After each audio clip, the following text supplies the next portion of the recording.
پیارے بچوں، السلام علیکم ورحمۃ اللہ وبرکاتہ۔ کل ہم نے اپنی کتاب کا سبق زعفران مکمل کیا۔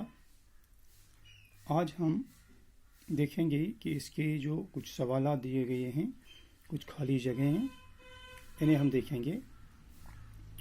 تو جو سوال نمبر 2 ہے، اس کے کل 5 پارٹ ہیں۔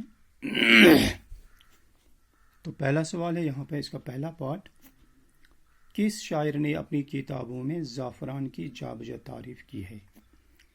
تو آپ نے اپنی اس کتاب میں دیکھا، پڑھا، پہلے ہی ذکر ہے اور آخر پر بھی اس سبق میں ذکر ہے۔ کون سا شاعر تھا وہ؟ کالی داس۔ ہاں، کالی داس نے اپنی کتابوں میں زعفران کی جا بجا تعریف کی ہے۔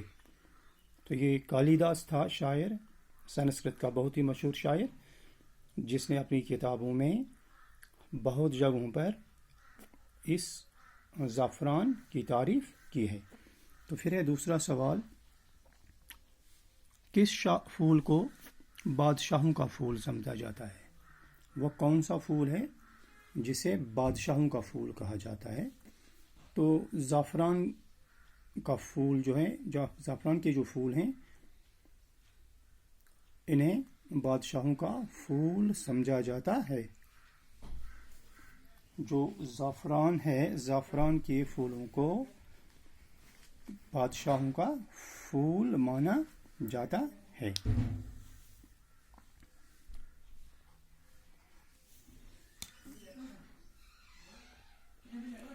پھر تیسرا سوال ہے، وادی کشمیر میں زعفران کی کاشت کہاں کہاں کی جاتی ہے؟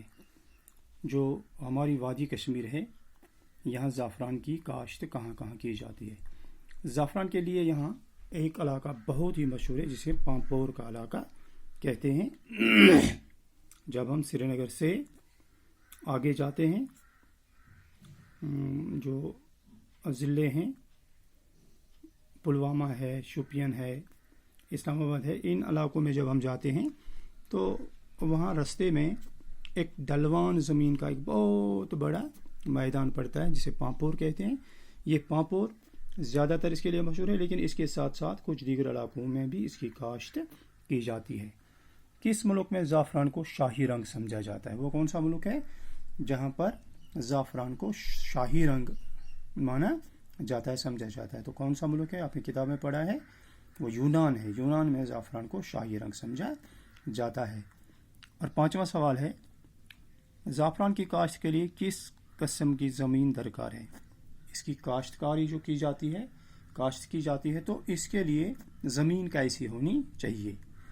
تو زعفران کی کاشت کے لیے ڈلوان زمین درکار ہے۔ اس کے لیے زمین ایک تو زرخیز ہونی ہی چاہیے، اور اس کے ساتھ ساتھ ڈلوان ہونی چاہیے، جس میں پانی جمع نہ ہو پائے۔ تو ایسی ہی زمین اس کے لیے ضروری ہے۔ پھر اس کے بعد ہے سوال نمبر 3۔ تو تیسرا سوال ہے، خالی جگہوں کو پر کیجیے۔ آپ نے کتاب میں یہ جملے دیکھے ہوں گے، اب یہاں کچھ خالی جگہ ہیں، آپ کو وہاں دیکھ کر انہیں پر کرنا ہے۔ تو پہلا ہے، زعفران کی کاشت ایک مستقل کیا ہے؟ ایک مستقل فن ہے۔ دوسرا پارٹ جو اس کا ہے، ڈیش کو بادشاہوں کا پھول سمجھا جاتا ہے۔ کس کو؟